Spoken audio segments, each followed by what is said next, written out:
Hello everyone, আজকে একটা special day. আজকে আমাদের ছোট্টুসা কিউটুসা সোনা মায়ের অন্নপ্রাশন।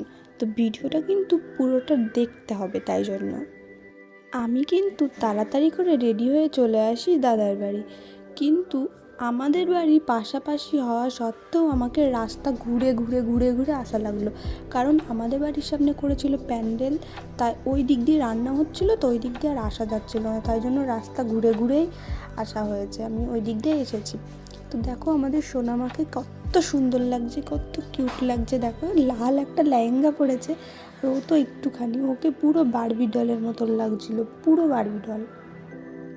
তোমরা যারা ভিডিওটা দেখছো অবশ্যই কিন্তু কমেন্টে জানিয়ে দেবে যে আমাদের সোনামাকে কীরকম লাগছে, অবশ্যই জানিয়ে দেবে। হ্যাঁ, ওকে এখানে বসানো হয়েছিল একা ছবি তোলার জন্য। দেখো ও মেয়ে কিন্তু কান্না করে দিয়েছে একা একা বসে।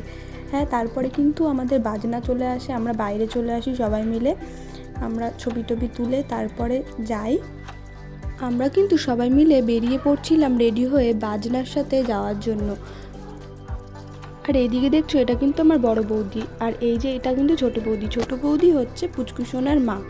আর এই যে আমরা সবাই মিলে মজা করতে করতে চলে যাচ্ছি।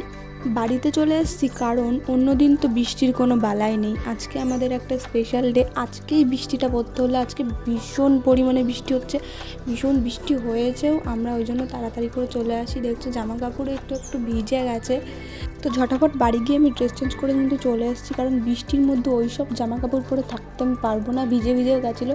তো এসে সোনুকে কোলে নিয়ে একটু বসে আছি, তো তারপরে খাওয়া দাওয়া করবো। খুব খিদে পেয়ে গেছিলো, অনেক বেলাও হয়ে গেছিলো, তাই জন্য একে একটু কোলে নিয়ে বসে আছি, ওর সাথে একটু খেলা করছি, ভিডিও নিয়েছি।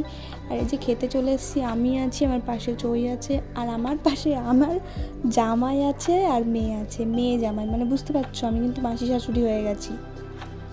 খাওয়া দাওয়া শেষে আমি কিন্তু আমাদের বাড়িতে চলে যাই। বাড়ি গিয়ে একটা বিশাল সুন্দর ঘুম দিই, কারণ বৃষ্টির মধ্যে আমার ঘুমটা না ভীষণ ভালো হয়। তারপর ঘুম থেকে উঠে আমি দেখি 8টা বেজে গেছে। তারপরে আমি বৌদিদের বাড়ি চলে আসি। বৌদিদের বাড়ি এসে বৌদিরা মিলে সবাই একটুখানি আনন্দ করি, মজা করি। ভিডিওটা আর বেশি বড় করব না, এখানেই শেষ করব। তোমাদের যদি ভালো লেগে থাকে অবশ্যই লাইক, কমেন্ট, শেয়ার, সাবস্ক্রাইব করে দেবে, পাশে থাকবে। বাই।